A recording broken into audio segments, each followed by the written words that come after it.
வணக்கம். எல்லோரும் எப்படி இருக்கீங்க? நல்லா இருக்கீங்களா? எதுக்கெடுத்தாலும் எல்லாத்துக்கும் பயந்துக்கிட்டே இருக்கீங்களா? ஆர்வம் இருந்தும் பயத்தினால எதையுமே செய்யாமல் முடங்கி கிடந்துட்டுருக்கீங்களா? எப்போவுமே எதையாவது யோசிச்சுக்கிட்டு கற்பனையிலே பயந்து கவலைப்படுறீங்களா? உங்கள் வாழ்க்கையை மாற்றுறதுக்கான அற்புதமான ஒரு புத்தகத்தை பற்றி தான் பார்க்க போகிறோம். ஸ்ரீ பரமஹம்ச யோகானந்தருடைய சொற்பொழிவு கட்டுரைகள்லேருந்து தேர்ந்தெடுக்கப்பட்ட எப்படி வாழ வேண்டும் அப்படின்ற புத்தக வரிசையில் பயமின்றி வாழுதல், லிவிங் ஃபியர்லெஸ்லி அப்படின்ற அவருடைய சொற்பொழிவை தான் இன்றைக்கி நம்ம பார்க்க போகிறோம். உங்கள் வாழ்க்கையை தெய்வீக சாகசமாக்குங்கள். கற்பனை செய்து பார்க்கக்கூடிய விஷயங்களில் வாழ்க்கை தான் ரொம்ப பெரிய சாகசம். வாழ்க்கைங்கிற சாகசத்தோடு ஒப்பிடும்போது தென்னாப்பிரிக்காவில் இருக்கிற காட்டு மிருகங்களோட சாகசம்லாம் ஒன்றுமே இல்லை.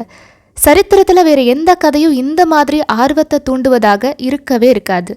மனிதனுக்கு அவனுடைய புத்திசாலித்தனத்தினால எப்படி தன்னை மிருகங்கள் கிட்டேருந்து காப்பாற்றிக்கிறது அப்படின்னு தெரிஞ்சாலும் தன்னோட சொந்த தீய பழக்கங்கள்லேருந்து எப்படி தன்னை பாதுகாத்து கொள்வது அப்படின்னு தெரியலை. மனிதனுடைய எல்லா எதிரிகளை விட ரொம்ப பெரிய எதிரி அவனே தான்.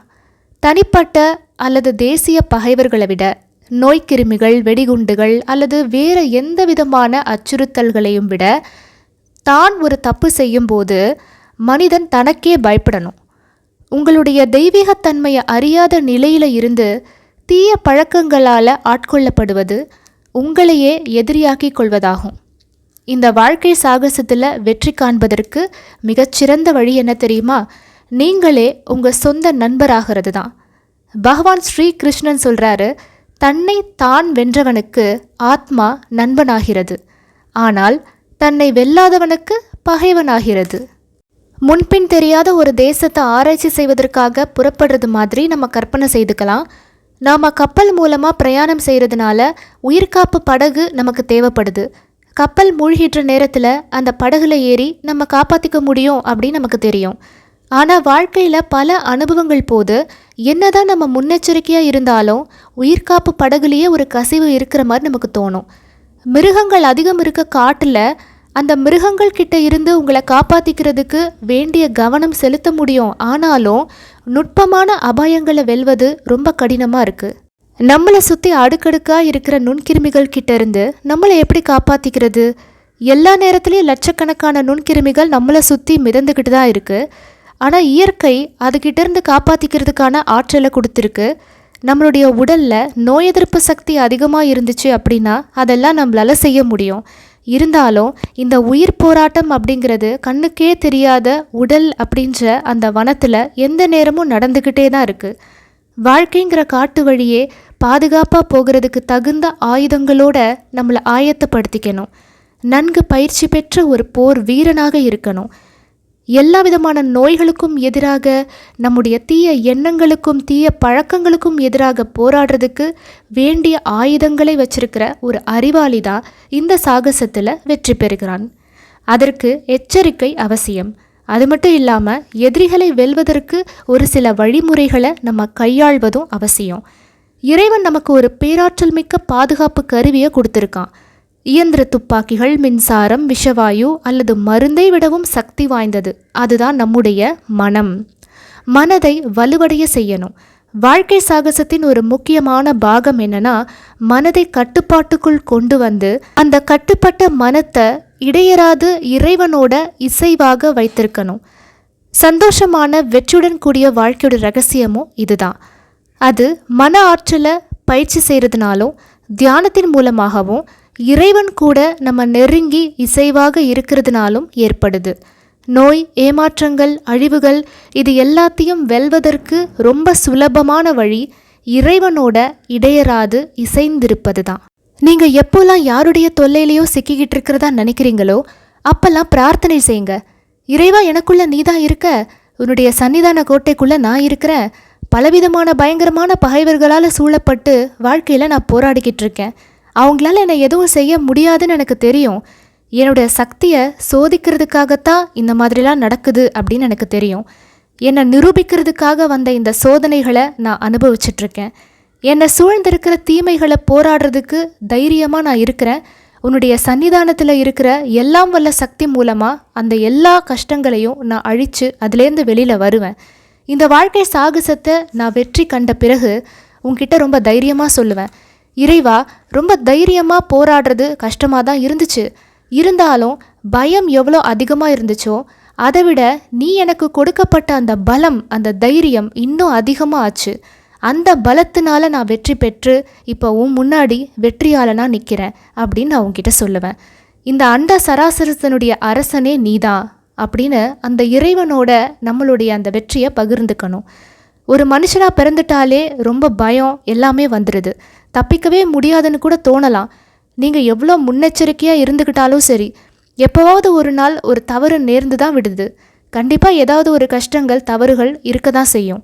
உங்களுடைய ஒரே பாதுகாப்பு இறைவன்கிட்ட மட்டும்தான் இருக்குது. பாதுகாப்பாக இருக்கிறதுக்கு வேறு எந்த வழியுமே இல்லை. பொது அறிவை பயன்படுத்தி இறைவனை முழுமையாக நம்புங்க. நான் ஏதோ விசித்திரமான ஒன்று உங்ககிட்ட சொல்லலை.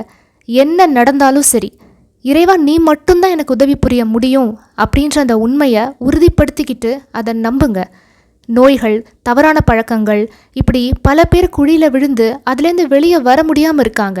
நீங்கள் தப்பிக்க முடியாதுன்னு ஒரு நாள் நினைக்காதீங்க. உங்களுடைய துரதிர்ஷ்டம் ஒரு சிறிய காலத்துக்கு மட்டும்தான். நீங்கள் வெற்றியாளராக இல்லையா அப்படிங்கிறத தீர்மானிக்கிறதுக்கு ஒரு பிறவியில் ஏற்பட்ட தோல்வி மட்டுமே அளவுகோல் ஆகாது.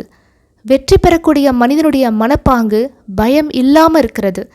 நான் இறைவனுடைய குழந்தை, நான் பயப்படுறதுக்கு ஒன்றுமே இல்லை. அதனால் எதுக்குமே பயப்படாதீங்க. வாழ்வும் சாவும் உங்களுடைய உயர்வு நிலையின் வெவ்வேறு நடைமுறைகள் தான். இறைவன் நம்மளை சோதிக்கிறதுக்காகவும் நமக்குள்ளே புதைந்திருக்கிற ஆன்மாவுடைய ஆற்றலை வெளிக்கொண்டு வர்றதுக்காகவும் தான் ஒரு சில விஷயங்கள் நடக்குது. அதுதான் வாழ்க்கையின் சாகசம். வாழ்க்கையுடைய ஒரே நோக்கமும் இதுதான். ஆன்மா அழிவில்லாதது. அது மரணத்தாலேயோ இல்லை மற்ற விஷயங்கள்னாலேயோ ஆன்மாவை அழிக்கவே முடியாது. நீங்கள் என்றும் இறக்கவே முடியாது. ஆன்மாவை எந்த ஆயுதமும் துளைக்க முடியாது. எந்த நெருப்பும் அதை எரிக்கவும் முடியாது. எந்த நீரும் அதை நனைக்க முடியாது. காற்று அதை உலர்த்த முடியாது. ஆன்மா மாற்றமில்லாதது, எங்கும் நிறைந்தது. இது நமக்கு புரிஞ்ச பிறகு பயம் அப்படிங்கிறது கண்டிப்பாக வரவே வராது. உங்களுக்கு நடக்கிற ஒவ்வொரு சோதனைகளும் உங்களை மேம்படுத்தி அடுத்த கட்டத்திற்கு வாழ்க்கையை நகர்த்தி செல்வதற்கு உதவும் அப்படின்னு நினைங்க. எனக்கு மட்டும் ஏன் இந்த மாதிரிலாம் நடக்கணும் அப்படின்னு நினைக்கிறதுக்கு பதிலாக நடக்கிற வாழ்க்கையில் ஒவ்வொரு நிகழ்வுகளுமே என்னை அடுத்த கட்டத்திற்கு எடுத்துகிட்டு போகும் அப்படின்னு நினைங்க. சோதனைகள் எதுவுமே நமக்கு தீங்கு செய்வதற்காக வருவது இல்லை. நமக்குள்ளே எவ்வளவு சக்தி இருக்குது அப்படிங்கிறத நாமளே தெரிஞ்சுக்கிறதுக்காக நடக்கக்கூடிய விஷயங்கள் தான் இது எல்லாமே. நீங்கள் எல்லாருமே இறைவனுடைய குழந்தை. நீங்கள் அச்சம் கொள்ள என்ன இருக்குது? வாழ்க்கை சக்கரம் உங்கள் மேலே ஏறி செல்வதற்கு முன்னாடி நீங்கள் ஏன் அதை திருப்பக்கூடாது? எப்பொழுதும் சங்கல்பம் சொல்லுங்க, எதுவும் என்னை புண்படுத்தாது, எதுவும் என்னை அமைதி குலைவை ஏற்படுத்தாது. மிகச்சிறந்த மனிதன் எவ்வளோ சிறந்தவனோ அந்த அளவு நானும் சிறந்தவன் தான், எனக்கும் வலிமை இருக்குது அப்படின்னு உங்களை நீங்களே முதல்ல நம்புங்க. உங்களுடைய எல்லா பிரச்சனைகளில் இருந்தும் வெளிவர கண்டிப்பாக ஏதாவது ஒரு வழி இருக்கும். ஆனால் வெறுமனே நீங்கள் அதை பற்றி நினச்சி கவலைப்பட்டுக்கிட்டே இருக்கிறதுனால தீர்வுகளை கண்டுபிடிக்க முடியாது. அமைதியாக இறைவன்கிட்ட பிரார்த்தனை செய்து உங்கள் மனம் அமைதி உற்ற நிலையில் இருந்து நீங்கள் அந்த பிரச்சனைக்கான தீர்வை யோசிச்சா கண்டிப்பாக அதுக்கான வழி உங்களுக்கு கிடைக்கும். உங்கள் மனம் முழுமையான அமைதி நிலை அடைகிற வரைக்கும் தியானம் செய்யுங்க. எப்போவுமே நினைவில் வச்சுக்கோங்க, உங்கள் மனம் ஆயிரம் காரணங்களை சொன்னாலும் சரி, நீங்கள் அமைதியாக கடவுள்கிட்ட உட்கார்ந்து பிரார்த்தனை செய்யுங்க. என்னால் இந்த பிரச்சனைகளை தனியாக தீர்க்க முடியாது, அதனால் உங்களுடைய வழிகாட்டுதலும் உங்களுடைய உதவியும் எனக்கு தேவை அப்படின்னு பிரார்த்தனை செய்யுங்க. இறைவன் தனக்குத்தானே உதவி செய்து கொள்பவர்களுக்கு நிச்சயம் உதவி செய்கிறான். இறைவன்கிட்ட நீங்கள் பிரார்த்தனை செய்த பிறகு உங்கள் மனம் அமைதியாகவும் நம்பிக்கையினால் நிரப்பப்பட்டும் இருக்கும். அந்த மாதிரி நீங்கள் அமைதி நிலையில் இருக்கும்போது பிரச்சனைகளுக்கு பலவிதமான விடைகளை உங்களால் காண முடியும். அது மட்டும் இல்லாமல் உங்கள் மனம் அமைதியாக இருக்கிறதுனால மிகச்சிறந்த தீர்வுகளை தேர்ந்தெடுக்கவும் உங்களால் முடியும். எதை நினச்சி இப்போ நீங்கள் பயந்துட்டு இருந்தாலும் சரி, உங்கள் மனத்தை அதிலிருந்து அகற்றி அதை இறைவன்கிட்ட விட்டுருங்க. அவங்கிட்ட நம்பிக்கையோடு இருங்க. எவ்வளோ கவலைகள் இருந்தாலும் சரி, எல்லாமே சரியாயிடும் அப்படின்ற அந்த நம்பிக்கையோடு இருங்க. இறைவனுடைய அற்புதமான பாதுகாப்பை உங்களால் உணர முடியும். அதனால் பயப்படாமல் இருங்க. ஆரோக்கியத்தை பற்றின பயம் தேவையில்லை. எதை பற்றியுமே பயப்பட வேண்டாம். நீங்கள் பயத்தை உணரும் போதெல்லாம் உங்களுடைய கைகளை இதயத்தின் மேலே வச்சு இறைவன்கிட்ட பிரார்த்தனை செய்யுங்க. அச்சம் உங்களை ஓயாமல் வாட்டிக்கொண்டே இருக்குது. அதனால் இறைவனுடைய தொடர்புனால மட்டும்தான் அந்த பயத்தை உங்களால் முடிவுக்கு கொண்டு வர முடியுமோ தவிர வேறு வழியே இல்லை. அதனால் ஏன் தாமதிக்கணும்? யோகத்தின் மூலமாக அந்த ஆழ்ந்த தொடர்பை இப்போவே உங்களால் ஏற்படுத்திக்க முடியும். நிரந்தர அச்சமற்ற வாழ்க்கைக்கான வழி. நீங்கள் சூழ்நிலைகளால் முழுவதுமாக நிலை குலைந்து அமைதி குலைந்து சாட்டையால் அடிக்கப்பட்டு சக்தி இழந்து விட்டதாக எப்போதாவது நினைக்கிறீங்களா? அத்தகைய எண்ணங்களை இப்போவே விரட்டி விடுங்க. உங்ககிட்ட சக்தி இருக்குது, நீங்கள் தான் அதை பயன்படுத்துகிறதே இல்லை. உங்களுக்கு தேவையான அனைத்து விதமான சக்தியும் உங்ககிட்ட தான் இருக்குது. மனோசக்தியை விட உயர்ந்தது எதுவுமே இல்லை. நீங்கள் ஏன் இப்படி நடந்துக்கிறீங்க அப்படிங்கிறத ஆராய்ச்சி செய்து பாருங்கள். ஒரு சிலர் பயம் எப்போவுமே இருந்துக்கிட்டே இருக்கு அவங்கக்கிட்ட. அது நாள்பட அது ஒரு பழக்கமாகவே ஆயிடுது. ஒவ்வொரு நாளும் எல்லாத்துக்கும் பயம் அப்படிங்கிற ஒரு விஷயம் இருந்துக்கிட்டே இருக்குது.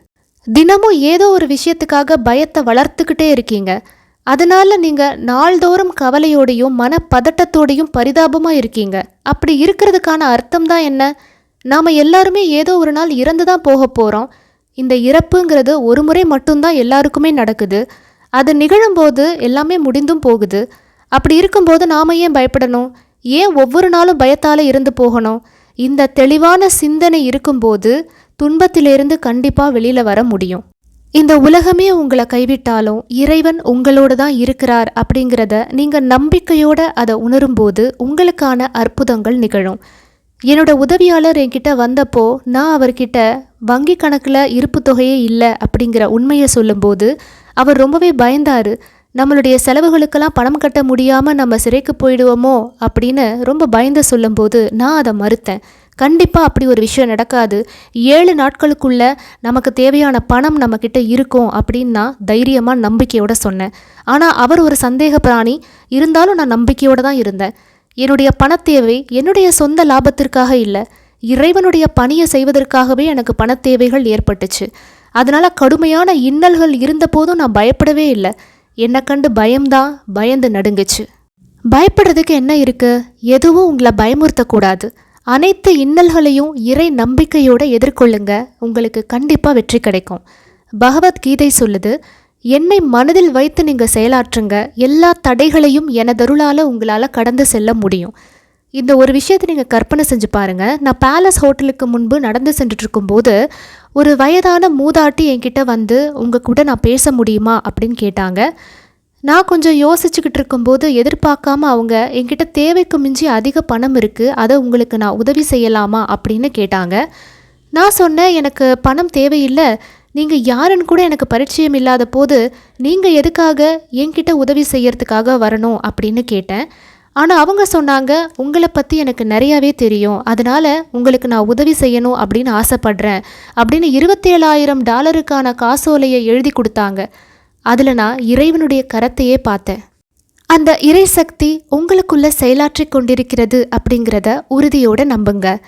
நீங்கள் உங்களுக்காக சிந்திக்க வேண்டியதில்லை அப்படின்னு இல்லை, நீங்கள் முயற்சியே செய்ய வேண்டான்னு இறைவன் உங்ககிட்ட சொல்லலை. உங்களுடைய பங்கை நீங்கள் கண்டிப்பாக செய்யணும். முக்கிய கருத்து என்ன அப்படின்னா, எல்லா விதமான ஆசைகள்லையும் எல்லா விதமான தீவிரமான முயற்சிகள்லையும் கண்டிப்பாக இறைவனையும் சேர்த்துக்கோங்க. இறைவனுடைய உதவியை நாடுங்க. அந்த இறை சக்தி மேலே நம்பிக்கை இல்லாமல் இருக்கிறதுனாலையும் அந்த ஆதி மூலத்தில் இருந்து உங்களை துண்டிச்சுக்கிறதுனாலும் நீங்கள் எந்த விதமான உதவிகளையும் எல்லாம் வல்ல அந்த பரம்பொருள் கிட்ட இருந்து பெற முடியாமல் போகுது. அதனால் இறைவன்கிட்ட இசைந்திருப்பது மூலமாக நீங்கள் வழிகாட்டப்படும் போது உங்களுக்கு சரியானது செய்யவும் தவறுகளை தவிர்க்கவும் நிச்சயம் உதவி செய்வான். இதை தொடங்குறதுக்கு ஒரே வழி, தவறாமல் காலையிலையும் மாலையிலையும் ஆழ்ந்த தியானம் செய்கிறது மட்டும்தான். நீங்கள் எவ்வளோ அதிகமாக தியானம் செய்கிறீங்களோ அவ்வளோ அதிகமாக உங்களுக்கு மன அமைதியும் மகிழ்ச்சியும் கிடைக்கும். நீங்கள் தியானம் செய்த பிறகு மன அமைதியையும் ஆனந்தத்தையும் உணர்வீங்க. அதுக்கப்புறம் உங்களுக்கு தேவையான வழிகாட்டுதல்களை இறைவனை வேண்டிக் கொள்ளுங்க. உங்களுக்கு ஒரு தேவை இருந்துச்சு அப்படின்னா அதை இறைவன் முன்னாடி வச்சு அது ஒரு நியாயமான பிரார்த்தனை தானா அப்படின்னு கேளுங்க. உங்களுடைய தேவை நியாயமானது அப்படின்னு உங்களுக்குள்ளே தோணுச்சுன்னா அதுக்கப்புறம் நீங்கள் பிரார்த்தனை செய்யுங்க. இறைவா, என்னுடைய தேவை என்ன அப்படிங்கிறது உனக்கு தெரியும், நான் அதுக்கான ஆக்கப்பூர்வமான எல்லா செயல்களையும் நான் செஞ்சுட்டு தான் இருக்கேன், என்னென்ன தேவையோ எல்லாத்தையுமே நானே செஞ்சிருவேன். ஆனால் உன்கிட்ட நான் கேட்குறது எல்லாமே என்னுடைய இச்சா சக்தியை, ஆக்கப்பூர்வமான ஆற்றல்களையும் நான் செய்ய வேண்டிய சரியான செயல்களை நோக்கி வழிநடத்து அப்படிங்கிறது மட்டும்தான்.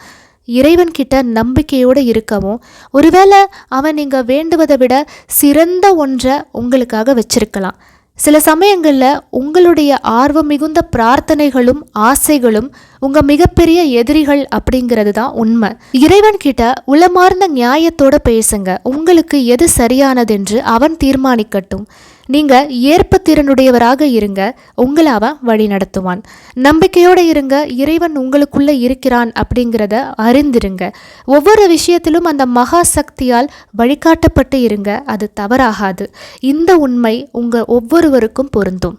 உங்களுக்கு நிரந்தர ஆறுதல் கொடுக்கக்கூடிய இறைவன்கிட்ட எப்படி தொடர்பு கொள்வது அப்படிங்கிறது உங்களால் கண்டு கொள்ள முடிந்தால் எல்லா நேரமும் உங்களால் நிரந்தரமாக மகிழ்ச்சியாக நிம்மதியாக வாழ்க்கையை வாழ முடியும். என்ன மாதிரியான பிரச்சனைகள் ஏற்பட்டாலும் சரி, அது எல்லாத்துல இருந்தும் உங்களால் வெளிவர முடியும்.